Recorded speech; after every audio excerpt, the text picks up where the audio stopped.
আমাদের কথা স্পষ্ট, যেই রাজধানীতে আমাদের মানুষ শান্তিপূর্ণভাবে দিনে ঘুরতে পারবে না, চলতে পারবে না, সেই রাজধানীর মানুষ রাতে ঘুমাতে পারবে না।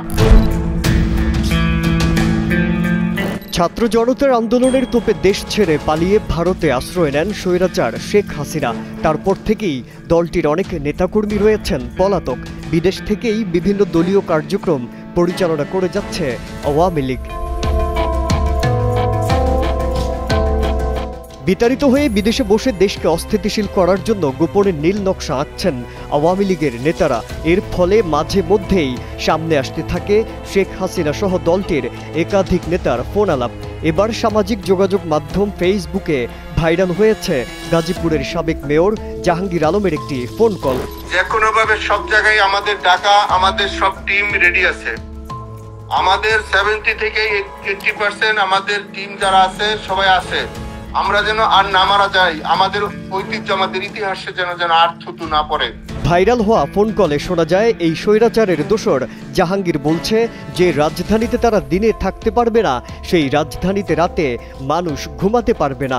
আমাদের কথা স্পষ্ট, যেই রাজধানীতে আমাদের মানুষ শান্তিপূর্ণভাবে দিনে ঘুরতে পারবে না, চলতে পারবে না, সেই রাজধানীর মানুষ রাতে ঘুমাতে পারবে না। 6 মিনিটের ওই ফোন কলে জাহাঙ্গীর আরও বলেন, দেশের পরিস্থিতি অস্থিতিশীল করতে ছাত্রলীগকে কৌশলগত প্রশিক্ষণ নিতে হবে। নতুন করে সমস্যা সৃষ্টি করে দেশকে বিপাকে ফেলার কথাও জানায় জাহাঙ্গীর। ৭৭ বছরের দল, এই জীবনে আপনারা আমরা কেউ দেখি নাই। আর আমাদের যারা ছাত্র সংগঠন করে বছর কোনো বিরোধী দল দেখে নাই, বিরোধী সংগঠন বুঝে নাই। সেই বন্ধুদেরকে আপনারা বুঝে তাদেরকে কৌশলগত কিছু ট্রেনিং দেন, বুঝান।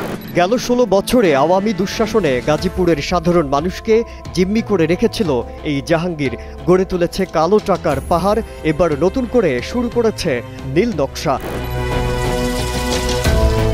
ভাইরাল হওয়া ওই ফোন কলের স্ক্রিনে জাহাঙ্গীর ছাড়াও আরও অনেক আওয়ামী লীগ নেতার নাম দেখা যায়। চক্রান্ত করে দেশকে বিপদে ফেলতে গোপনে বৈঠক করছে ফ্যাসিস্টের দোসররা।